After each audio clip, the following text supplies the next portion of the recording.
Mga kabayan, mga ka-OFW, ito ang 20 paraan upang maging masaya ang pagsasama ng mga mag-asawa. Nasa pang-8 na tayo. Kung nais nyo ng mas maiksing bersyon ng ating pinag-uusapan, iminumungkahi kong sa reels o sa shorts nyo ako subaybayan. Pero kung nais nyo naman ng malinaw, detalyado, dito nyo ako abangan sa aking vlogs weekly. Para sa mga bagong taga-subaybay, babagitin ko sa inyo yung 1 hanggang pang-7 bago tayo dumako sa pang-8. Ito na yung 20 paraan upang maging masaya ang pagsasama ng mga mag-asawa. Una, may pagsisiping. Pangalawa, kapwa masipag at responsable. Pangatlo, isa na sa alang-alang ang nararamdaman, ang damdamin o opinyon ng asawa. Pang-apat, kahit di gaanong kasundo ang biyenan, inirerespeto. Pang-5, may tiwala sa asawa. Pang-6, regular na nag-uusap. Pang-7, mas gustong manatili sa bahay at kumaing magkakasama. At pang-8, may oras din sa mga kaibigan kahit walang inuman. Ano ang ibig sabihin nito? Mas maganda yung bumabarkada ka pa rin.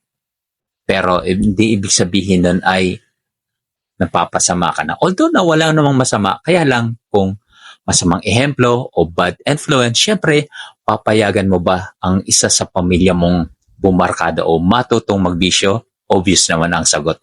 Hindi. Ang purpose ng meron kang kaibigan bukod sa pamilya, bukod sa biyenan, meron kang nasandalan, maasahan, at kapwa kayo nagtutulungan ng walang lamangan. At ang kaibigan ay hindi pinagsasamantalahan sa kung anumang yaman o talentong meron siya. Bagkus, nagpapalakasan kayo. Kung halimbawang medyo nalulungkot ka, natitipress, naiinis sa asawa o sa mga anak, kaya minsan nakakaramdam naman talaga tayo na nabibigatan ng ating kalooban.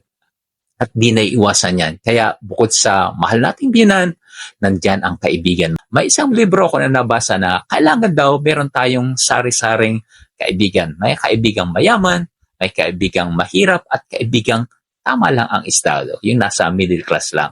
Sa grupong yon, kailangan may mag-advise sa iyo tungkol sa spiritual life, sa financial, sa emotional, at sa physical. Isama na rin natin yung personal. Kasi hindi natin ito matatagpuan o makikita sa 1, 2, o 3 tao lamang. Kaya mabuti ang maraming kaibigan.